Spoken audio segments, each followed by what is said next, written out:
तो क्वेश्चन पढ़ने में टाइम देना, ये मत सोचना कि हाँ मेरे पास 90 ही मिनट है, पर क्वेश्चन 2 ही मिनट देने हैं। तुम क्वेश्चन पढ़ने में अगर ढंग से टाइम लगा दोगे, आंसर निकालने में वो टाइम बच जाएगा। तो हाँ जी दोस्तों, सीबीएसई ने आज से 3-4 दिन पहले अपने सैंपल पेपर्स रिलीज किए। तो मैंने तुम्हें कम्युनिटी पोस्ट में बता दिया कि सैंपल पेपर्स आ गए, जाके देख लो। बट मुझे थोड़ा वक्त चाहिए। मैंने उन्हें पढ़ा, देखा, थोड़ा बहुत पैटर्न ऑब्जर्व किया। भैया मैं इतना एक्सपीरियंस टीचर हूँ नहीं कि ऐसे ऐसे पता लग जाए। ठीक है, थोड़ा टाइम लगता है, समझते हैं, सोचते हैं। अब जाके मुझे वो चीज़ें समझ आई हैं जो मैं तुम्हें इस वीडियो में बताऊंगा। पूरा एनालाइज करेंगे क्या पैटर्न सीबीएसई चाहता है इस सेशन में, इस टर्म 1 के एग्जाम में सीबीएसई तुमसे क्या निकलवाना चाहता है। टाइम स्टेप्स नीचे हैं, if you want you can skip accordingly. बाकी बिना टाइम वेस्ट की शुरू करते हैं, starting with the first subject accountancy. Okay, तो ये है पूरा अकाउंटेंसी का ब्लूप्रिंट। एक बार नजर मार लेते हैं। हमारे पास 45 क्वेश्चंस अटेम्प्ट करने के लिए आएंगे और 55 टोटल आएंगे, यानी कि हमें 55 में से 45 क्वेश्चंस अटेम्प्ट करने हैं। 10 क्वेश्चन हम छोड़ सकते हैं, चॉइस वाली बात आ गई। टोटल 90 मिनट्स का टाइम होगा और टोटल 40 मार्क्स होंगे, यानी कि 90 मिनट्स में 45 क्वेश्चन, एवरेज 2 मिनट्स पर क्वेश्चन। एंड अगर 90 मिनट्स में 45 क्वेश्चन में 40 मार्क्स मिल रहे हैं तो पर क्वेश्चन हुआ 0.88 मार्क्स। अब पता नहीं सीबीएसई ने क्या सोच के, क्या मतलब किस हिसाब से ये दिया है पर क्वेश्चन 0.88 मार्क्स।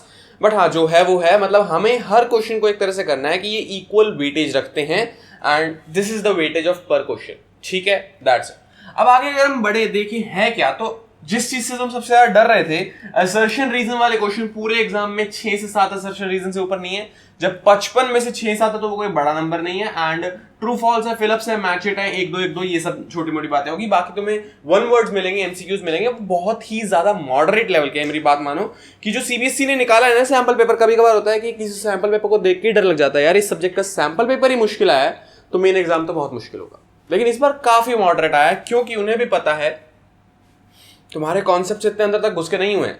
मतलब करने पड़ेंगे, हम करेंगे, एंड तक बहुत तसल्ली से करेंगे। बट उन्हें पता है कोविड वाले बैच में इनको इतना हाई लेवल नहीं देना बनता, बिकॉज इनकी उस लेवल की तैयारी नहीं होगी। लेकिन हम बेस्ट के लिए प्रिपेयर होकर चलेंगे, वर्स्ट के लिए प्रिपेयर होकर चलेंगे, अपना बेस्ट दे के आएंगे। ओके, तो पार्ट 1 के अंदर हमें 18 क्वेश्चन है, 15 करने हैं, फिर 18 है, 15 करने हैं, फिर 5 में से 4 करने हैं। इसका क्या मतलब है भैया? सीबीएसई ने तुम्हारे एग्जाम को तोड़ दिया 2 पार्ट्स में। Part 1 is basically partnership and company and part 2 is analysis वाली बुक। ठीक है, ये जो तुम्हारा एनालिसिस और कंप्यूटराइज्ड अकाउंटिंग में चॉइस होती है, अगर तुम कंप्यूटराइज्ड पढ़ते हो तो तुम्हारे लिए वो हो गया। अब यहाँ सिस्टम कुछ इस तरह से है कि 18 में से 15 क्वेश्चन करने हैं पहले बेल्ट में, फिर 18 में से 15 करने हैं दूसरे ग्रुप में, और फिर 5 में से 4 करने हैं। These will be case based. Case based का मतलब एक फॉर्म दे दिया, उसका कुछ स्टैट्स दे दिया, उसका कुछ एग्जांपल दे दिया, उसकी बैलेंस शीट, एसेट, लायबिलिटी कुछ भी दे सकते हैं, और उसी पर्टिकुलर डाटा में से तुम्हें आगे 5 क्वेश्चन दे दिए। 5 question are link to that particular data, और तुम्हें उन 5 में से 4 करने हैं। अब सैंपल पेपर में से है एक पर्टिकुलर डेटा, उस पर 3 क्वेश्चन, फिर एक उस पर 2 क्वेश्चन। इन 5 में से कोई भी रैंडम 4 तुम कर सकते हो, बट उसके लिए तुम्हें सारा केस समझना होगा। अब ये 18-15 वाले 2 ग्रुप देने का क्या मतलब है, जरा देखते हैं। जो ये पहला ग्रुप है, these are simple one word, यानी कि तुम बस इसे देखोगे, एक स्टेटमेंट का क्वेश्चन है, तुम पढ़ोगे, तुम समझ जाओगे, तुम आंसर दे सकते हो। Either they are theoretical, either they are one word numerical, कि हाँ बस भाई सिंगल लाइन फॉर्मूला लग रहा है और हमें आंसर मिल गया। ठीक है, ये 15 questions will not take more than 15 minutes, that's it. ठीक है, इनमें 15 मिनट से ऊपर नहीं लगेंगे। लेकिन ये जो 15 क्वेश्चन है, they will take far more time, क्योंकि ये जो क्वेश्चंस है ये कुछ इस तरह से है कि तुम्हें एक छोटी सी फिगर के लिए एक पूरा अकाउंट बनाना पड़ेगा। हाँ, इतना फास्ट नहीं जाना कि हाँ 10-12 एंट्री है, पूरा अकाउंट ही बना रहे हैं। लेकिन हाँ, ये वन वर्ड आंसर तो है, ये एमसीक्यू तो है, लेकिन इनका सिंगल फॉर्मूले से आंसर निकलेगा नहीं। ये कुछ क्वेश्चन 2-3 स्टेप्स के थ्रू कॉम्प्लिकेट होके जाएगा और फिर तुम्हें वो स्टेप्स लगाने के बाद आंसर मिलेगा। एंड ये जो दूसरा पार्ट है, पार्ट 1 का दूसरा जो सेक्शन है, यहाँ आपको टाइम लगेगा। तो टाइम आपको उस हिसाब से मैनेज करके चलना है। किसी क्वेश्चन में 30 सेकंड भी लगेंगे, किसी क्वेश्चन में 4-5 मिनट भी लगेंगे, बट आपको ध्यान रखना है एवरेज टाइम 2 मिनट्स को एक्सीड ना करें। 90 मिनट्स है तो एटलीस्ट 80 मिनट्स में हमारा पेपर खत्म हो जाए। 10 मिनट चीटिंग करने, करवाने और चेक करने के लिए बच जाए। ठीक है, तो ये सब चीजें हो गई। एंड इसके बाद केस बेस्ड है, मैं बता चुका हूँ। पार्ट 2 पे अगर हम आए, जो तुम्हारा एनालिसिस वाला पोर्शन है, वहां तुम्हें पहले 7 क्वेश्चन मिलेंगे, 7 में सिर्फ 5 करने हैं। These are just theory portion, और न्यूमेरिकल भी नहीं है। मतलब कुछ ऐसी चीजें हैं जो हाँ ये तो पता है ना, बस ठीक है, ये क्वेश्चन पढ़ा, समझ आ गया, दिमाग में फिगर आई, डाल दी, ऐसी फिक्स चीजें हैं। बहुत ही सिंपल, बहुत ही स्टेबल, बहुत ही इजी क्वेश्चन है। और पार्ट 2 के सेक्शन 2 में प्रैक्टिकल क्वेश्चन जहां आपको 7 में से 6 अटेम्प्ट करने हैं। ये प्रैक्टिकल है, ऑब्वियसली न्यूमेरिकल है, थोड़ी बहुत कैलकुलेशंस लगेंगी, बट कोई दिक्कत वाली बात नहीं है, बहुत ईजी, काफी ईजी है। मतलब हो जाएंगे बड़े आराम से। सारा पेपर बहुत ही ज्यादा मॉडरेट आया एंड इतना कोई मुश्किल है नहीं, मतलब अकाउंटेंसी से तुम डरते हो, मजा आने वाला है। तो ये था सारा अकाउंटेंसी का एनालिसिस, हमने सब देख लिया। लेकिन इसमें मेजर चीज क्या है, मेजर रोल किसका है? मेजर रोल है डिटेल्स का। ये चीज अगर तुम मिस कर जाओगे तो एमसीक्यू में आर या पार वाली गेम होती है। पहले 8 नंबर का क्वेश्चन आता, तुमने एक स्टेप पे आगे छोटी सी गलती कर दी तो तुम्हें 8 में 7 मिल जाएंगे, 6 मिल जाएंगे, 5 मिल जाएंगे, 4 मिल जाएंगे, डिपेंडिंग अपॉन गलती कितनी मेजर है और वो आंसर पे कितना इंपैक्ट डाल रही है। लेकिन यहाँ जब 1 मार्क का क्वेश्चन है, सारे ही 1 मार्क मतलब 0.88 मार्क का क्वेश्चन है, तो एक छोटी सी डिटेल मिस करने के लिए आर या पार वाली गेम है। ठीक है, तो क्वेश्चन पढ़ने में टाइम देना, ये मत सोचना कि हाँ मेरे पास 90 ही मिनट है, पर क्वेश्चन 2 ही मिनट देने हैं। तुम क्वेश्चन पढ़ने में अगर ढंग से टाइम लगा दोगे, आंसर निकालने में वो टाइम बच जाएगा।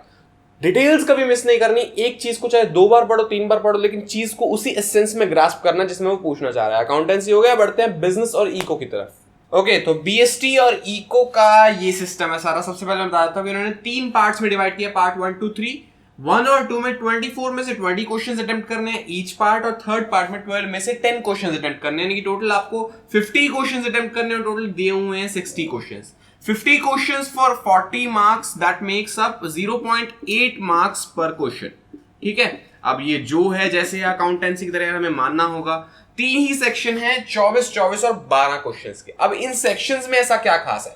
देखो, जो पहला सेक्शन है that is mostly direct based, फिर चाहे वो इकोनॉमिक्स हो या बिजनेस स्टडीज, जहां मैक्सिमम डायरेक्ट क्वेश्चंस हैं, फिलअप्स हैं बिल्कुल 1 वर्ड वाले। जो हाँ डेफिनेशन थी ये तो वहीं से एज इट इज उठ के आया, तुम्हारी बुक में से कॉन्टेक्स्ट उठ के आ जाएगा, बिल्कुल ऑब्वियस सा।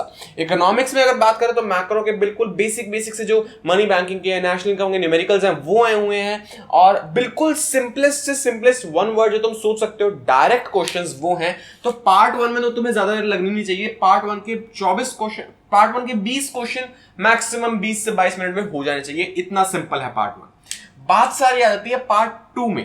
पार्ट 2 बिजनेस स्टडीज की बात करें तो यहां भैया केस बेस्ड से भर रखा है। पार्ट 2 में maximum number of case studies है। तुम्हें पढ़ना है, तुम्हें पहचानना है, तुम्हें समझना है, तुम्हें आंसर को टिक करना है। ठीक, अगर हम पार्ट 2 इकोनॉमिक्स की बात करें तो वहां असर्शन रीजन भर रखे हैं। मैंने तुम्हें अकाउंट्स में बताया असर्शन रीजन बहुत ज्यादा नहीं है। बिजनेस स्टडीज में भी 3 से 4 से 5 ही असर्शन रीजन है, दैट्स ऑल। लेकिन इकोनॉमिक्स में बहुत सारे असर्शन रीजन हैं, अप्रोक्सीमेटली 10, 11, 12 इतने हैं, और केस बेस्ड क्वेश्चंस भी हैं, करंट अफेयर वाले क्वेश्चंस भी हैं। अगर तुम्हें याद हो तो मैंने तुम्हें बताया था, मैंने जब नया पैटर्न आया था तो उस पर प्रॉपर डेडिकेटेड वीडियो सीरीज निकाली थी। अगर तुम्हें देखनी है तो लिंक डिस्क्रिप्शन में भी है, यहां भी है, देख लेना। लेकिन मैंने बताया था कि करंट अफेयर वाले क्वेश्चन की आड़ में छुप के उन्होंने तुमसे बेसिक सी बात ही पूछनी है। जो बात वो ऐसे पूछना चाहते हैं वो ऐसे ना पूछ के इधर से कहानी लाएंगे, करंट अफेयर्स आ गया, पेट्रोल, डीजल, कोविड, जो भी है उससे लिंक करेंगे और बात तुमसे वही पूछेंगे, बस तुम्हें समझना है। ठीक है, दैट्स ऑल। तो करंट अफेयर्स वाले क्वेश्चन ले लो, केस बेस्ड क्वेश्चन ले लो। असर्शन रीजन इकोनॉमिक्स में ज्यादा होने का सिंपल सा कारण है कि वो सारा लॉजिक बेस्ड है। मैक्रो इकोनॉमिक्स ले लो या आईईडी में कॉज एंड इफेक्ट रिलेशनशिप ले लो, कुछ भी हो, असर्शन रीजन वाले क्वेश्चन इकोनॉमिक्स में ज्यादा आ रहे हैं और एग्जाम में भी आएंगे 101%। तो इनकी प्रैक्टिस तुम्हें होनी चाहिए, काफी भारी मात्रा में है ये। और अगर मैं केस बेस्ड इधर की बात करूं ना, तो ये इजी है या नहीं है, केस स्टडीज आसान है या नहीं है? केस स्टडीज बहुत आसान है, बट एक चीज तुम्हारे साथ गलत हुई है, दैट इज वर्ड प्ले। तुम्हारे साथ शब्दों से खेला गया है। चीजों को बताने का जो तरीका है वो ऐसे ना बता के वो ऐसे बताया गया है। क्या कर रहा हूं, मतलब ऐसे कान ना पकड़ के ऐसे पकड़ा गया है, एज सिंपल। तुम्हें जो बताना चाहते हैं वो डायरेक्ट बोल के नहीं बताएंगे, वो तुम्हें घुमा के बताएंगे, फिर देखेंगे तुम समझ पा रहे हो या नहीं। तुम्हें वर्ड प्ले को समझना आना चाहिए, तुम्हें कॉन्टेक्स्ट की सारी जानकारी होनी चाहिए। ऐसा नहीं है कि बहुत बाहर से कुछ आ रहा है, चीजें सारी बुक में से ही हैं, बस वो कहने का तरीका बदल गया। जो बुक में कई वर्ड्स है जो तुमने ध्यान नहीं दिया वो आ रहे हैं, जो एग्जांपल्स तुमने अगर अपने ढंग से नहीं पढ़े हैं तो वो उससे लिंक करके पूछा जा रहा है। और बिजनेस स्टडीज की एनसीईआरटी, तो भाई मैं हमेशा कहता हूं बिजनेस स्टडीज की जो भी तुम बुक पढ़ रहे हो, if that is link to NCERT, वो एनसीईआरटी को रेफरेंस मान के चल रही है तो बहुत अच्छा है, अदरवाइज नहीं है, क्योंकि वहीं से सारी केस स्टडीज बनती है और वहीं से तुम्हारे वो वर्ड्स पकड़े जाएंगे। देखो, प्रेजेंटेशन तो देनी नहीं है, क्वालिटी राइटिंग हमें नहीं देनी, क्योंकि लिखना तो कुछ है नहीं, अंदर कुछ भी हो नहीं, मतलब हमें बस पॉइंट पता लगना चाहिए। लेकिन वो पॉइंट पता कैसे लगेगा? वो पॉइंट उन्हीं छोटी छोटी डिटेल से पता लगेगा जो तुम स्किप करोगे या पढ़ के जाओगे, दैट्स ऑल। ठीक है, तो तुम्हें वो भी पढ़नी होंगी, वो उनका भी ध्यान रखना होगा। Moving to part number C. हाँ, एक चीज मैं बता रहा था कि फिलअप्स जो है वो भी 10 से 12 फिलअप्स है, काफी मॉडरेट लेवल के, काफी इजी, देख के डरना मत कि एमसीक्यूज की बात हुई थी, फिलअप्स क्यों दे दिए, कोई दिक्कत वाली बात नहीं है, बिल्कुल 1 वर्ड से सिंपल से क्वेश्चन से फिलअप्स के हो जाएंगे। मैंने तुम्हें आईईडी में बताया था कि डाटा बेस्ड क्वेश्चंस नहीं आएंगे, डाटा बेस्ड क्वेश्चन से मत डरो। उनका बस एक हवा बना रखा है, वो मार्केट में हवा फैला रखी है, इतनी कोई टेंशन वाली चीज है ही नहीं। Maximum questions will be trend based. तो पूरे इकोनॉमिक्स के पेपर में सिर्फ 2 डाटा बेस्ड क्वेश्चन आए, वो भी बहुत ही ज्यादा इजी, जो तुम्हें अच्छे से पता होंगे, और नहीं भी पता तो you have the option to skip, क्योंकि तुम्हें 24 में से 20 करने हैं। एक पार्ट 1 में था, एक पार्ट 2 में था, तुम देख लेना, मैं यहाँ फोटो भी डाल दूंगा। तो डाटा बेस्ड क्वेश्चन की टेंशन तो तुम छोड़ दो। दूसरी चीज जो मैंने कहा था, ट्रेंड बेस्ड क्वेश्चन आते हैं, वो पार्ट 3 में भरे हुए हैं। यहां बिजनेस स्टडीज में अगर मैं बात करूं तो मल्टी डिसिप्लिनरी की स्टडीज आ सकती है। ये क्या होता है भैया, एक केस दे दिया, बहुत बड़ा केस दे दिया, उसको तुम्हें पढ़ना है, समझना है, उसी एक केस में से 4 से 5 एमसीक्यू सॉल्व करने हैं बिजनेस स्टडीज में। अब वो 4 से 5 अलग अलग चैप्टर्स के भी हो सकते हैं आपस में लिंक्ड, और वो एक ही चैप्टर के भी हो सकते हैं, लेकिन पार्ट 3 जो है तुम्हारा, वो बड़े केस बेस्ड क्वेश्चन से आएगा। एक ही केस में से 5 क्वेश्चन कर दो और 5 नंबर, यानी कि 5 एमसीक्यूज, 0.8 यानी कि 4 मार्क्स। बट जब हम पहले कर रहे थे पार्ट 2, तो एक केस पे सिर्फ एक ही एमसीक्यू निकल रहा था, यहां वो नहीं है। इकोनॉमिक्स की अगर मैं बात करूं तो यहाँ ट्रेंड बेस्ड क्वेश्चन है, एक ग्राफ दिया होगा, तुम्हें उसको पढ़ना आना चाहिए, तुम्हें उसके कॉज एंड इफेक्ट्स निकालने आने चाहिए, उससे फिर तुम वो आगे वाले 3-4 एमसीक्यूज कर पाओगे। मैक्रो में भी नेशनल इनकम का जो क्वेश्चन है, पहले तुम्हें पूरा लॉन्ग न्यूमेरिकल सॉल्व करना होता था, लेकिन इस बार नेशनल इनकम तो खैर यहां तुम्हारे नहीं है, टर्म 2 में आएगा, बट बजट का जो क्वेश्चन है उसका सैंपल पेपर में फिस्कल डेफिसिट, रेवेन्यू डेफिसिट, इनसे रिगार्डिंग कुछ था, मुझे एग्जैक्टली याद नहीं है, बट हाँ, तुम्हें इन सब चीजों को समझ के प्लस माइनस करके थोड़े बहुत मैथमेटिकल फॉर्मूलाज लगा के वो 3-4 क्वेश्चन सॉल्व करने हैं, उस एक टेबल से या उस एक ग्राफ से या उस एक पैराग्राफ से या उस एक केस से। ये कंप्राइज करेगा तुम्हारा पार्ट 3। समझ गए हो सारा कुछ? बहुत इजी सीन है, बस वर्ड्स का ध्यान रखना, चीज की एसेंस को समझने पे फोकस करना, क्योंकि यहां भी वही आर या पार, एमसीक्यूज का सबसे बड़ा प्रो भी यही है, कौन भी यही है, आर या पार, फुल मार्क्स या 0 मार्क्स, बीच में कुछ नहीं है। यहाँ स्टेप मार्किंग नहीं होती, 0.8 में 0.4 मार्क्स मिल जाएंगे, नहीं, ऐसा कुछ सिस्टम नहीं है यहाँ।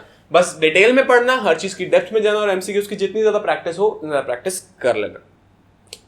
Moving on to our next subject, English. English की अगर हम बात करें तो ये बाकी सब्जेक्ट से काफी इजियर है, क्योंकि यहां जो सिस्टम है ना, बहुत सॉर्टेड है। कि पार्ट ए जो तुम्हारे अनसीन पैसेजेस है, वो आज से पहले भी तुम करते आए हो ना, तुम करते आए हो एमसीक्यूज में, कोई दिक्कत वाली बात नहीं है। एक पैसेज है, उसमें 18 एमसीक्यूज दिए हुए, तुम्हें सिर्फ 14 अटेम्प्ट करने हैं, दैट्स ऑल, ठीक है।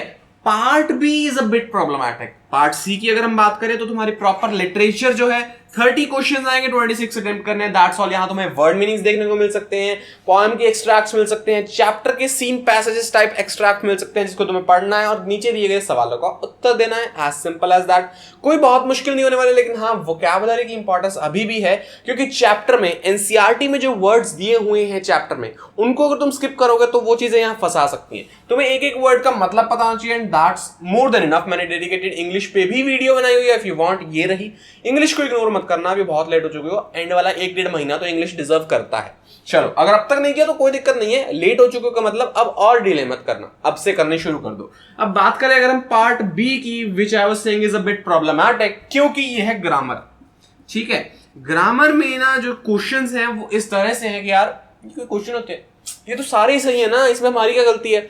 कुछ इस तरह से बनाए गए हैं कि मान लो एक नोटिस है, उस नोटिस का टॉपिक दे दिया, पहले तुम नोटिस लिख के आते तुम्हें 4 मार्क्स मिलते थे, दैट्स ऑल। लेकिन अब एमसीक्यूज है कि what would be the most appropriate title for this notice, तुम्हें चारों सही लगेंगे, चारों नहीं तो एटलीस्ट 2-3 तो सही लगेंगे। What would be the conclusion for this notice, इस नोटिस को लिखने का पर्पस क्या है, इस नोटिस से कौन कौन इफेक्ट होगा। तुम्हें फिर से इंग्लिश जैसे सब्जेक्ट में भी चीजों की एसेंस पे जाना होगा। पहले हमें पता था कि हाँ, नोटिस लिखना है, लिख देंगे, 4 में से 3 तो मिल ही जाएंगे।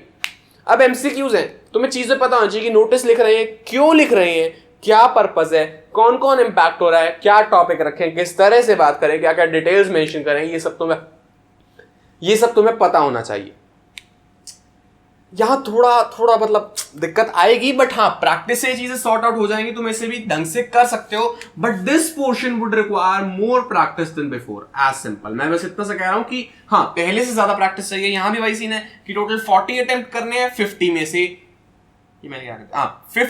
40 अटेम्प्ट करने हैं, सॉरी, तो 0.8 मार्क्स पर question, that's pretty much it. English का भी हमने डिस्कस कर लिया है, तो ये आए सीबीएसई के सैंपल पेपर्स। अब लास्ट में मैं एक बात बोलना चाहूंगा कि तुम्हें अगर कोई प्राइवेट राइटर का सैंपल पेपर खरीदना है तो भैया एक बार रुक जाओ, होल्ड ऑन इट। अभी सीबीएसई ने निकाला है, थोड़ा टाइम वो भी स्टडी करेंगे, फिर वो बनाएंगे, मार्केट में लाएंगे। Let me study, let your teacher study, थोड़ा वेट करो, अभी जल्दी में कहीं पैसे मत खर्चना, जैसे भी होगा, जो भी होगा, मैं एक डेडिकेटेड वीडियो बना के बता दूंगा। तब तक होल्ड पे रहना, एटलीस्ट मिड अक्टूबर से पहले जल्दी मत करना, मतलब अक्टूबर फर्स्ट वीक से पहले तो बिल्कुल भी नहीं। उसके बाद जैसे भी होगा मैं वीडियो बना दूंगा। अभी के लिए बस ये समझ लो कि ये जो पैटर्न है ठीक है, बढ़िया है। डिस्क्रिप्शन में लिंक है, तुम्हें सीबीएसई के ऑफिशियल सैंपल पेपर और मार्किंग स्कीम डाउनलोड करनी है, डाउनलोड कर लो, पढ़ो, समझो, डिटेल में जाओ, एक एक क्वेश्चन को इतना जड़ से कर लो कि यार अगर ये आता है ना हमारे बोर्ड में एज इट इज सेम मान लो, तो मेरे 40 आउट ऑफ 40 आने चाहिए। एज सिंपल, एक एक चीज तुम्हें पता होनी चाहिए, और इस चीज से लिंक भी कुछ आता है वो भी मुझे आना चाहिए। कर लो, तर जाओगे, मजाक नहीं, बहुत कुछ हो जाएगा। और तुमने अब तक अगर कुछ नहीं किया तो भी बहुत कुछ हो जाएगा, क्योंकि इनफ टाइम है। एमसीक्यूज में जो पास होने वाले हैं ना उनके लिए तो गेम काफी आसान कर दिया। फुल लाने वाले के लिए थोड़ी मुश्किल है, लेकिन पास होने वाले के लिए बहुत आसान गेम है। तो that's pretty much it for this video. कुछ भी अच्छा बुरा लगा नीचे कमेंट में बता देना, और बहुत ही ज्यादा अच्छी लगी हो, मतलब दिल ही खुश हो गया हो, तो दोस्तों तक फैला देना, ठीक है। मुझे भी अच्छा लगेगा, अपने क्लास ग्रुप्स में, ट्यूशन ग्रुप्स में, जहां भी तुम्हें लगे फैला देना। एंड बस यार कमेंट करके बताओ और क्या चाहिए आगे किस बारे में बात की जाए। बाकी ये रही वो प्लेलिस्ट नए पैटर्न के हिसाब से पढ़ने के लिए। And tap here to subscribe. Thank you so much, bye bye.